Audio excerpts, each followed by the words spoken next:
Shalom, saudara, selamat pagi. Senang sekali dapat menjumpai saudara dalam Renungan Pagi Spiritual Life. Pagi hari ini kita akan kembali melanjutkan perenungan firman Tuhan dalam Keluaran 33 ayat 18-20 dengan judul Melihat Kemuliaan Tuhan di Tengah Kerapuhan. Saya akan bacakan bagian firman Tuhan bagi kita semua. Demikian firman Tuhan. Jawab Musa, perlihatkanlah kiranya kemuliaanmu kepadaku. Lalu Tuhan berfirman, aku akan membuat seluruh kegemilanganku lewat di hadapanmu, dan akan menyerukan nama Tuhan di hadapanmu. Aku akan memberi kasih karunia kepada orang yang kuberi kasih karunia, dan aku mengasihani orang yang kukasihani. Firman-Nya lagi, engkau tidak dapat melihat wajahku, sebab tidak mungkin manusia melihat aku dan tetap hidup. Saudara, dalam Keluaran 33, Musa berdiri di hadapan Tuhan, bukan sebagai pemimpin yang kuat dan penuh percaya diri, melainkan sebagai seorang hamba yang sedang terluka dan terbeban. Bangsa Israel baru saja jatuh ke dalam dosa besar dengan menyembah anak lembu emas. Musa merasa gagal memimpin umat yang keras kepala, dan ia sadar bahwa tanpa kehadiran Tuhan, dia tidak sanggup melanjutkan perjalanan menuju tanah perjanjian.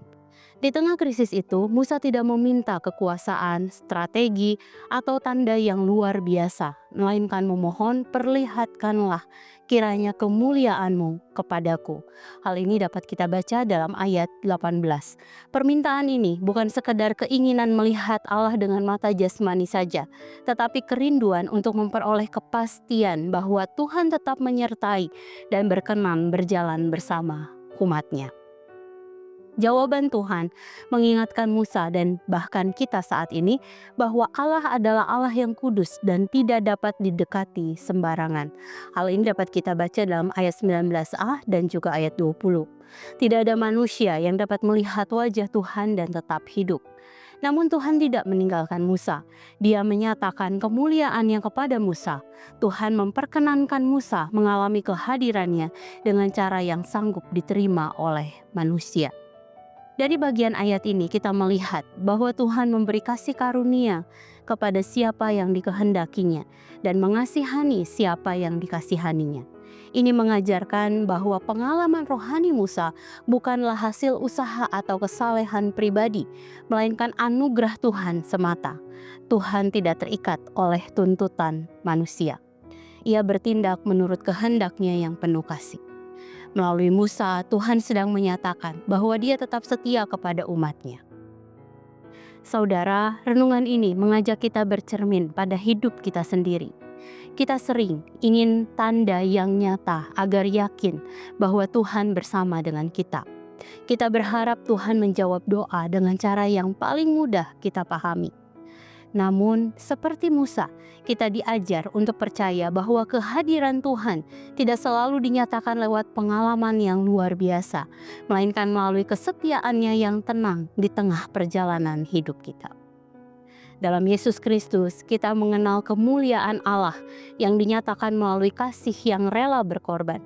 Kita dipanggil untuk melangkah maju bukan karena kita kuat atau layak, tetapi karena Tuhan yang penuh kasih setia berjalan bersama dengan kita. Saudara, mari sejenak kita merenungkan firman yang baru saja kita dengar. Saudara, apakah kita menyadari bahwa kehadiran Tuhan dalam hidup saya adalah anugerah dan bukan hasil usaha rohani saya?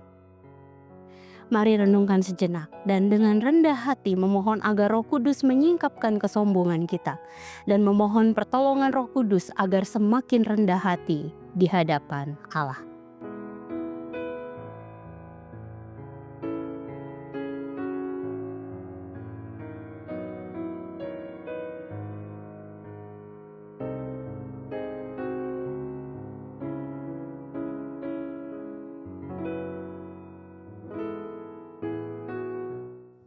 Demikian firman Tuhan hari ini. Mari kita berdoa. Bapa, sungguh kami mengucap syukur, kami berterima kasih karena Engkau menjadi Allah dalam hidup kami. Kami bersyukur bahwa setiap pembacaan firman, perenungan akan firman Tuhan semakin menguatkan kami, semakin membuat kami mengenal akan Engkau Tuhan. Engkau adalah Allah yang beranugerah, Engkau adalah Allah yang menganugerahi setiap orang yang Engkau dikenani Tuhan. Dan karena itu Tuhan, pagi hari ini mari bentuk hati kami untuk menjadi semakin lembut Tuhan. Bentuk hati kami untuk menjadi semakin rendah hati di hadapan-Mu. Jika ada kesombongan di dalam diri kami yang menganggap semua anugerah, keselamatan, berkat itu adalah hasil dari usaha-usaha rohani kami, maka ampuni kami Tuhan. Bahwa kami semakin menyadari bahwa semua itu adalah anugerah yang Kau berikan buat kami Tuhan. Kau berkasih karunia kepada kami dan ajar kami juga untuk kami bisa menghormati anugerah yang sudah Engkau limpahkan dalam hidup kami. Dengan tetap setia, menjadi seorang pengikut yang taat, dengar-dengaran akan firman-Mu. Terima kasih Tuhan. Kami serahkan sepanjang hari ini dalam tangan kasih-Mu. Biar Engkau saja yang senantiasa menolong kami di dalam segala hal yang kami kerjakan. Terima kasih Tuhan. Dalam nama-Mu Tuhan Yesus kami berdoa. Kami mengucap syukur. Haleluya. Amin. Selamat pagi saudara. Selamat menjalani hari bersama dengan Tuhan. Tuhan Yesus memberkati.